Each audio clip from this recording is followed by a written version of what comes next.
2008चा तो दिवस. बँका दिवाळखोर झाल्या, शेअर बाजार पत्त्याच्या बंगल्यासारखा खाली कोसळला. अब्जाधीश लोकांच्या हातातल्या नोकऱ्या गेल्या. अमेरिकेत सुरू झालेलं हे आर्थिक संकट जगभर पसरलं. अनेक देशांच्या अर्थव्यवस्था, बँका डबघाईला आल्या. आपल्याला या ग्रेट रिसेशन किंवा 2008 फायनान्शियल क्रायसिस बद्दल थोडंफार माहिती असेल सुद्धा. साऱ्या जगाला याचा फटका बसला, पण गव्हर्नर रघुराम राजन यांच्यामुळे भारत यातून सही सलामत वाचला. अशा देखील गोष्टी आपल्याला उडत उडत कानावर आल्या सुद्धा असतील. पण संपूर्ण जगालाच आर्थिक खड्ड्यात घेऊन जाणाऱ्या या संकटाला नेमकं जबाबदार कोण होतं? संपूर्ण जगाला आर्थिक शहाणपणा शिकवणाऱ्या अमेरिकेच्या त्या एका चुकीमुळेच लोकांचे बँकेतील, शेअर बाजारातील करोडोंच्या पैशांचा चुराडा कसा झाला? 2008च्या या ग्लोबल क्रायसिसची इनसाइड स्टोरी नेमकी आहे तरी काय? सगळं समजून घेऊया आजच्या या आपल्या अर्थक्रांतीच्या व्हिडिओच्या माध्यमातून. नमस्कार, मी प्रिया आणि तुम्ही पाहताय अर्थक्रांती. 2008च्या या ग्रेट रिसेशन समजून घेण्यासाठी आपल्याला 10 वर्ष पाठीमागे जावं लागेल. इंटरनेटची ओळख तेव्हा नुकतीच होऊ लागलेली होती. ऑनलाईन बिझनेस म्हणजेच .com कंपन्या यांचं मार्केट तेव्हा प्रचंड वाढलं होतं. ई कॉमर्स कंपन्या, सर्च इंजिन, वेब पोर्टल प्रचंड कमाई करतील म्हणून या कंपन्यांचे शेअर्स खरेदी करण्याची स्पर्धाच अमेरिकन मार्केटमध्ये जणू सुरू झाली होती. नफा नसताना सुद्धा अनेक स्टार्टअप मध्ये पैसे ओतले गेले. रेव्हेन्यू मॉडेल तयार झालेलं नसताना सुद्धा अनेक कंपन्यांची मार्केट व्हॅल्यू अब्जावधी डॉलर्स पर्यंत जाऊन पोहोचलेली. पण या ऑनलाईन मार्केटचा फुगा फुटणार हे लोकांच्या लक्षात येऊ लागलेलं. 2000 ते 2002 मध्ये हा .com बबल अखेर फुटलाच. Pets.com, वेबवॅन, boo.com यांसारख्या प्रसिद्ध .com कंपन्या दिवाळखोरीत गेल्या. अनेक इन्व्हेस्टर्स हे करोडो रुपयांना बुडले, तर अनेकांच्या नोकऱ्यांवर देखील कुऱ्हाड आली. शेअर मार्केटवरचा विश्वास उडाला. थोडक्यात मार्केटमधला खेळता पैसा जाग्यावर थांबला. जर ही परिस्थिती अशीच कायम राहिली असती तर अर्थात अनेक कंपन्या, सरकार, बँका या डबघाईला आल्या असत्या. आणि म्हणून यावरच एक सॉलिड उत्तर शोधण्यात आलं. ते म्हणजे लोकांना खर्च करायला प्रवृत्त करणं. होय, तुम्हाला आश्चर्य वाटेल, पण लोकांची खर्चाची मानसिकता तयार व्हावी म्हणून अमेरिकन बँकांनी अगदी क्षुल्लक व्याज आकारून कर्ज द्यायला सुरुवात केली. लोकांचा खर्च वाढला, पण याच दरम्यानची एक गोष्ट येणाऱ्या आर्थिक संकटाला सर्वात जास्त कारणीभूत ठरली आणि ती म्हणजे अमेरिकन लोकांचं घर घेण्याचं स्वप्न. राष्ट्राध्यक्ष जॉर्ज बुश प्रत्येक अमेरिकन व्यक्तीला स्वतःचं घर असावं हा अजेंडा घेऊनच पॉलिटिक्स मध्ये आले. पण हे एक स्वप्न कित्येकांच्या आयुष्याची येणाऱ्या काळामध्ये राखरांगोळी करणार आहे याची कल्पना देखील तेव्हा कुणीच केली नसावी.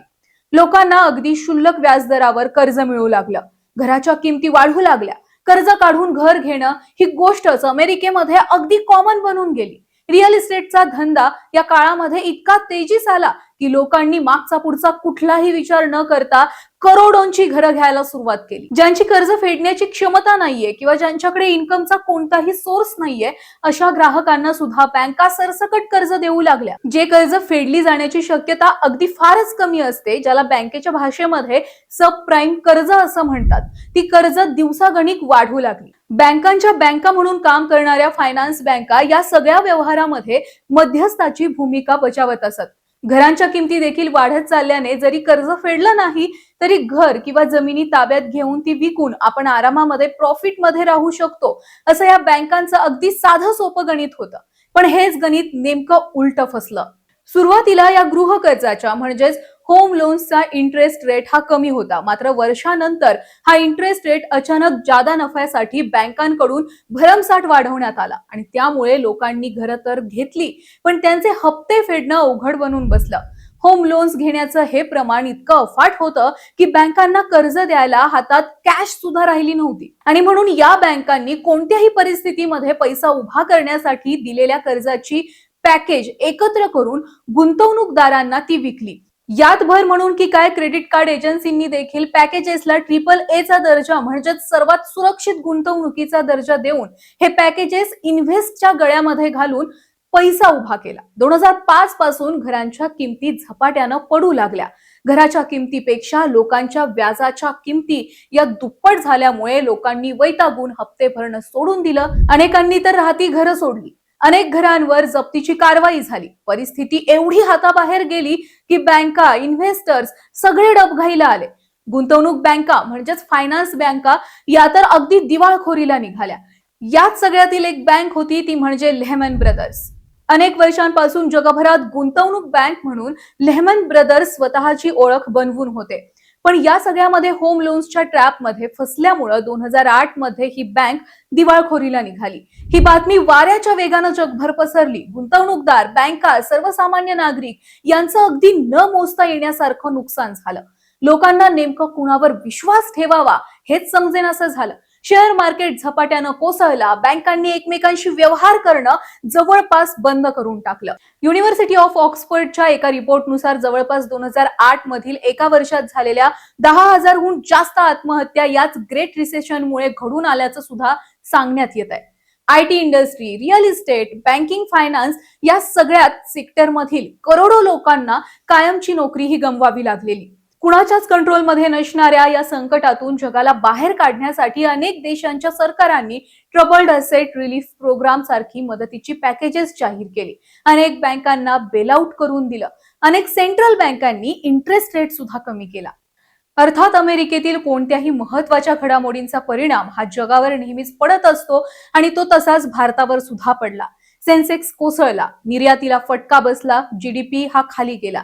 पण इतर देशांसारखा आपल्या बँकांचा बाजार उठला नाही.